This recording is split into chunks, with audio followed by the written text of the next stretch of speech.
All right, so we've done a simple thing where we've, taken the quad, made it go up and down, and animate it, and a lot of people, I think the most frames I saw was like 10 or 15 frames, right?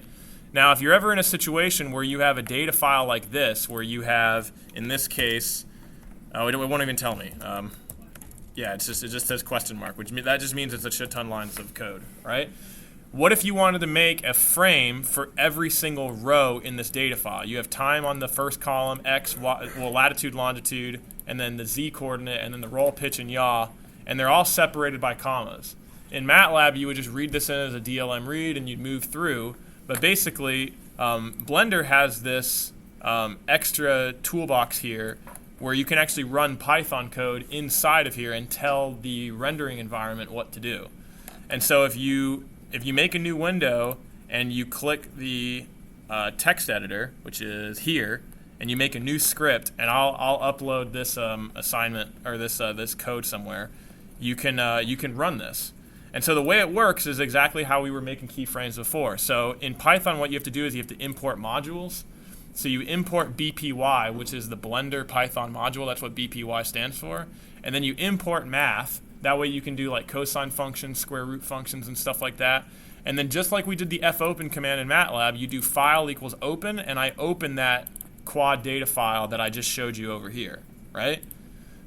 So then, after you open it, I'm going to set the frame rate of the video. I have it at 20. I can probably put that at 30 if I wanted to. But then I tell it the camera object is called camera. If I go over to Blender, I have a camera object called camera here. And then I have my quad is called quadcopter. So if I go over to Blender, like I have my quadcopter is actually called quadcopter. I named it that. So then in Python, I can actually tell it like, hey, this is the camera and this is the quad. So then what I do is I use what's called a structure. So I say bpy.data objects camera rotation Euler x. That actually grabs the current roll angle of the camera, the pitch and the yaw angle of the camera, and the x, y, and z coordinates of the camera. It also grabs the x, y, and z coordinates of the quadcopter, and then it creates a vector from the quadcopter to the camera. So as the quadcopter is moving, the camera will follow it, right? So then all we do is we say, this is why I like Python so much, is I just type in for_line in file. And what for_line in file says, loop through that file that you just opened and stop when you get to the end of the file. There's no more while loop BS, there's no more EOF, there's no more this line and fgetl and all that. It's just for_line in file and you're done, right? So then remember how we had to do that crazy cell array like field thing where we had to like search for the commas and then split it? Well, guess what? You just type in line.split and you're done. It splits that entire line into separate fields for you so you can do whatever you want with it. No complicated code at all. So then I do if len of values is greater than 1. Why do I check and make sure that the length of that values is greater than 1? You don't want the blank ones, right? I want to read the file. I want to make sure that that sentence is long enough. If not, there's nothing in it. So then what I do is I grab the time, I grab the first column, convert it to seconds, and then what I do is I set the current frame equal to that time times the frames per second. So this says BPY data scenes set the current frame. So that's this. That's where I say move the frame. So move the frame, and then what I do is I grab the latitude and longitude, and I convert it to x and y using this formula, and then I grab the roll, pitch, and yaw, and then I do this. I actually can move the objects, bpy.data.objects quad, rotation Euler x equals phi. That says make the roll angle of the quad equal to phi e, which is the angle that you just read in from the file. Does that make sense? So then you do that for the quad, you do that for the camera, and then I also did it for the ground plane, and then what do you think this line of code does down here? BPY, ops, anim, keyframe, insert, lock-rot scale. What do you think that does? It inserts a keyframe.